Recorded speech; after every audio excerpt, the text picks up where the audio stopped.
verdade, Marcos, é muita lei para pouca efetividade.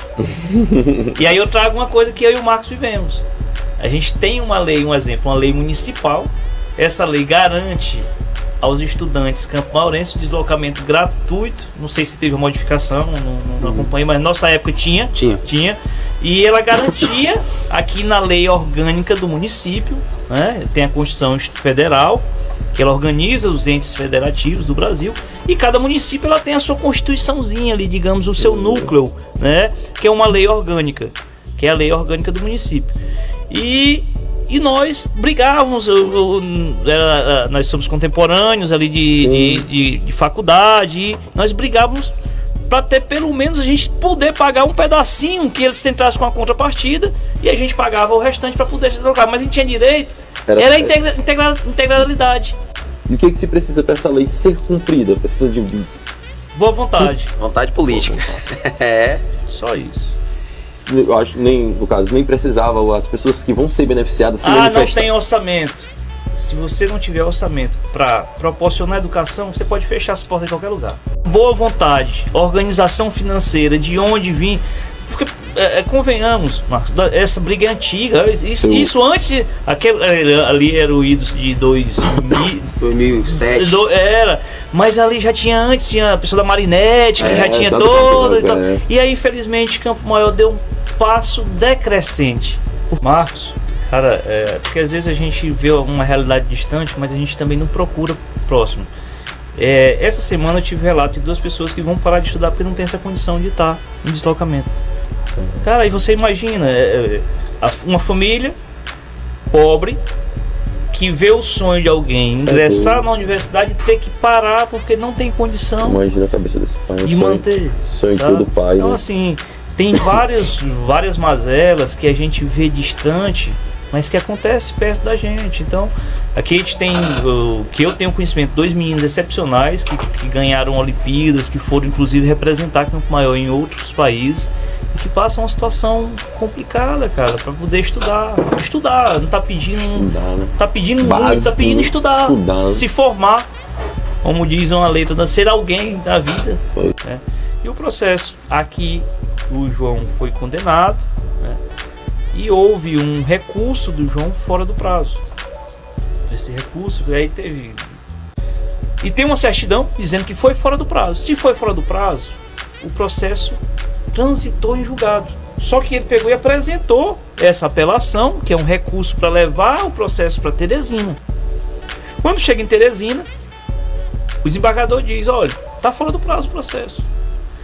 Só que para afastar o João é preciso uma certidão de trânsito em julgado. E ele começou a botar esses recursos. Como ele botou a apelação fora do prazo, aí botou uma grave, botou os embargos de declaração, aí usou requisitos para ganhar tempo, o advogado saiu, aí ele não era encontrado para botar novo advogado. Tem gente que tem medo de falar as coisas. Um sobrinho do senador Ciro foi numa rádio e disse: ei, o advogado do João Félix é meu tio. Vocês lembram disso? Sim. O que isso quer dizer? Porque você conhece ele como advogado, conhece ele como ministro. E se do outro lado disse que alguém estava lá advogando? Agora, se efetivamente se fosse observado e feito a justiça no ponto certo, o João Félix era para ser nem candidato. Porque para impugnar o registro de candidatura do João era necessário uma certidão de trânsito em julgado. Essa certidão, digamos que ela diz assim: o processo encerrou, não vai mais para, não cabe mais movimentação nesse processo.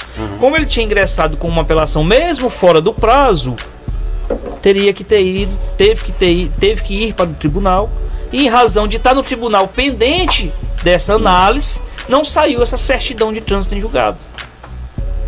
Entendeu? Então, o que possibilitou na época, porque você tem a justiça eleitoral e a justiça comum, ele não é atingido mais por justiça eleitoral, porque precluiu naquela época esse documento. Não tinha como esse documento ter sido juntado ao processo em razão de estar pendente lá de ser analisado, sabe? E aí hoje, o que pode acontecer? Se sair esse documento de trânsito em julgado, se sair, aí o Ministério Público pode executar. E o que executa hoje? E aí você tem o exemplo do prefeito de Juazeiro, o Tom Veríssimo, que estava no meio do mandato, saiu o processo, ele teve que ver a eleição para afastar, ele não pôde mais ser candidato na outra eleição. E é para ele lá, o promotor, executar o julgado e afastar o João. E o vice-prefeito assumir. Gomes dizendo que fazia um pacto para não reeleição, para não ter que se vender o mandato. E preste atenção, isso tem que acabar. Ou se bota um mandato de 6 anos, Marcos, a prática em Campo Maior de se comprar vereador, botar a palavra comprar, porque eu não acredito que seja assim normal. Hoje você tô com o Flávio para tudo, no outro dia o Marcos que era contrário. Não, agora eu tô com o Flávio, com o Marcos. Entendo, é caro, o cara tem que se manter, ou tem que ter os empregos, não sei. É o sistema, não é um aqui, não tô falando de Campo Maior, tô falando do nosso sistema. Sistema político geral. Sistema político geral. Aí você vai para o cara já entra, cara, tendo que comprar o Congresso. Negociar, né? Você tá entendendo? Porque eu quero ser reeleito, o cara já tá pensando na eleição e pra isso você tá deixando de governar pra dar pra um punhadinho de pessoas. Sabe? Ou se você vê a quantidade de pessoas que estão na folha daqui de Campo Maior, que não trabalha, cara. Que não trabalha, você não encontra ninguém trabalhando. Por quê? Porque tem um acordo político com fulano, tem um acordo político com ciclano. E o dinheiro que poderia ir para uma reforma de um colégio, que poderia melhorar a segurança, que você não tem guarda municipal. Capitão de Campos tem guarda municipal. E Campo Maior não tem guarda municipal. Por quê? Porque você tem que ter um cabide, cara. Aí ainda é regra ainda, eu vou botar ainda meu filho como candidato. Lá se vai, eu tenho que sair comprando apoio, comprar apoio. Porque ninguém vai apoiar ninguém de graça.